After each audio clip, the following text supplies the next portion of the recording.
Hey everyone, welcome to another video here on Spiritual Gal. It's a rainy, gloomy day, and I got straight hair, boys. Well, not really, because, you know, the rain or whatever. But I'm back in Boston, and very excited to be back. It's kind of weird. It came out of nowhere just because of the whole, COVID Omicron bullshit, and the rug was really ripped under me, where I was like, okay, I gotta rush from the UK back home. So grateful, though. My family helped me get home. Tickets are pretty expensive, and they helped me, so I love you. Thank you so much.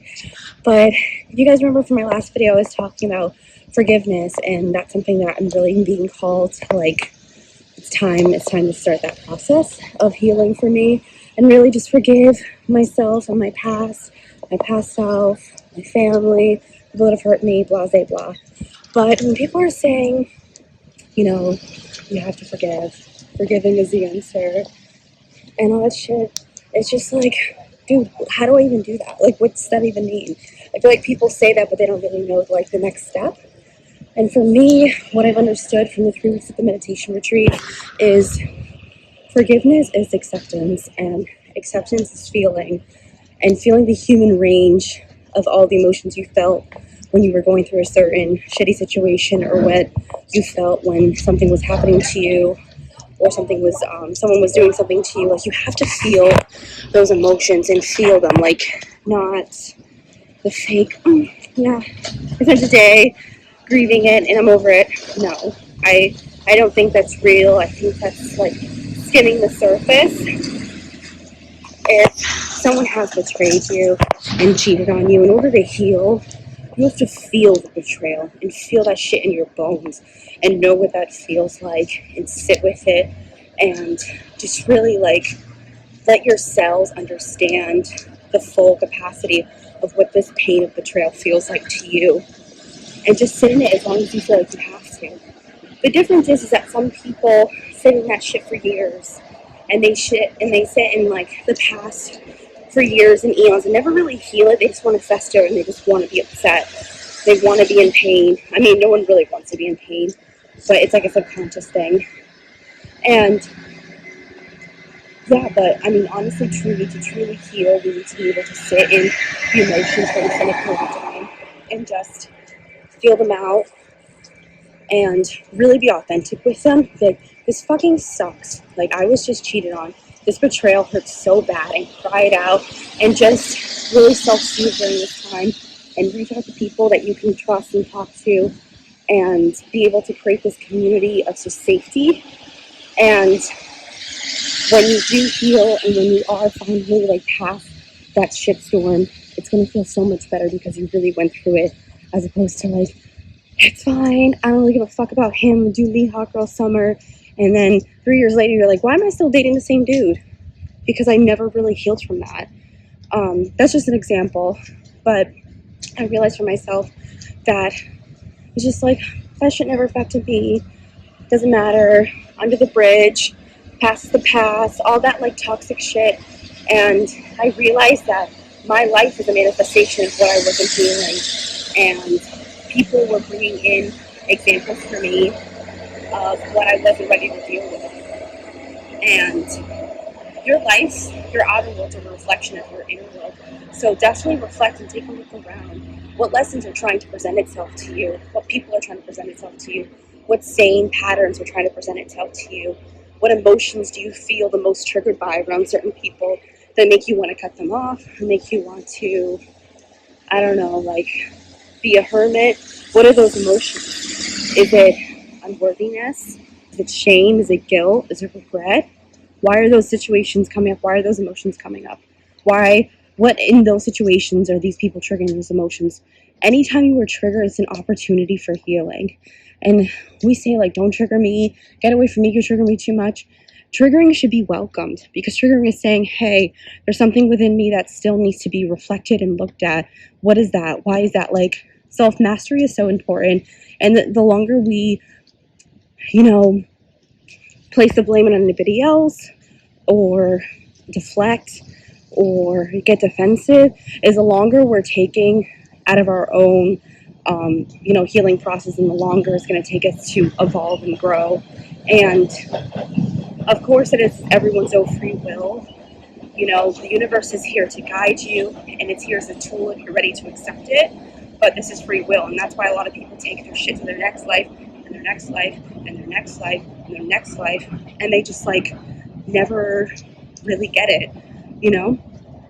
But where I'm at right now is that I'm really, really, really trying to be honest with myself about how certain situations have made me feel, and not just how the results of it or the action or anything tangible, but how's it making me feel. And when you go to the feelings and take off the rest of the smoke and mirrors and get to it, it's a little bit unsettling, I'm not gonna lie.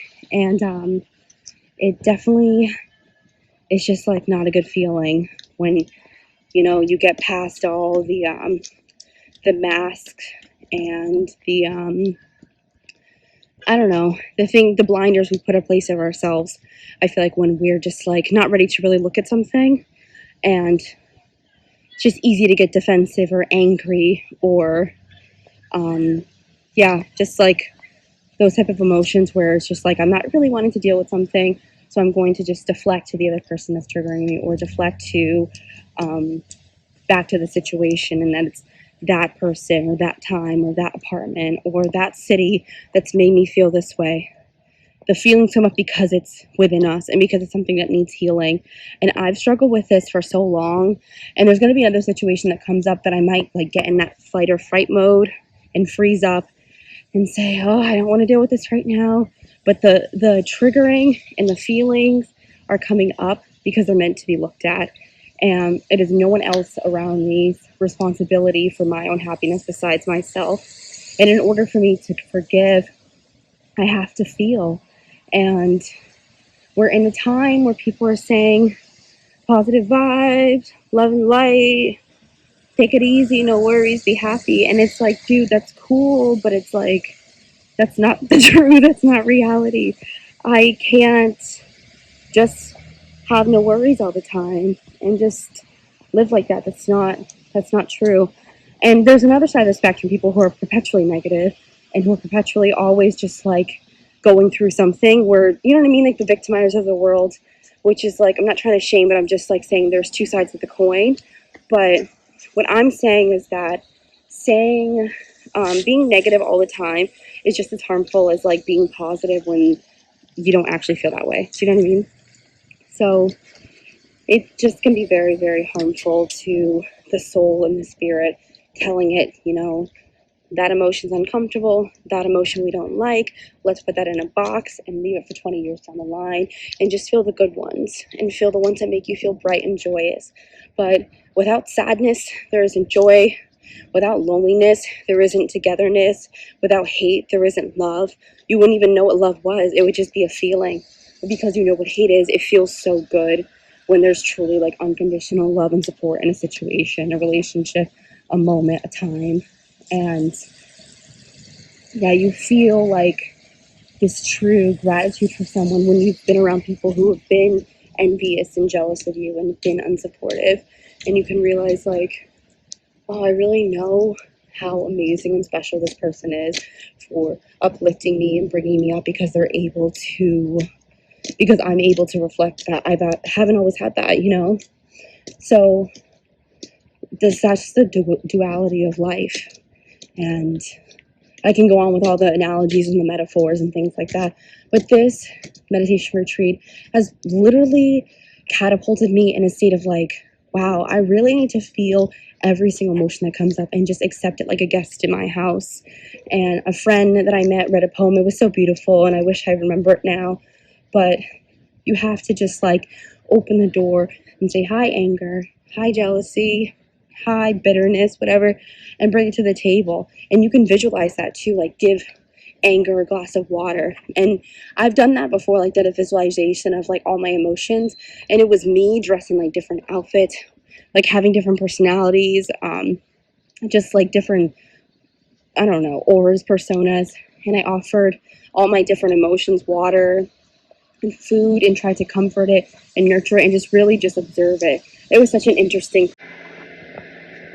Hey guys, I'm back. Video cut out But essentially, I was just saying that it's really important to just welcome all of your emotions and like visualization of welcoming them to the table and offering them some water and just having compassion for each and every one. And we're just so, I mean, we're spiritual beings having a temporary human experience.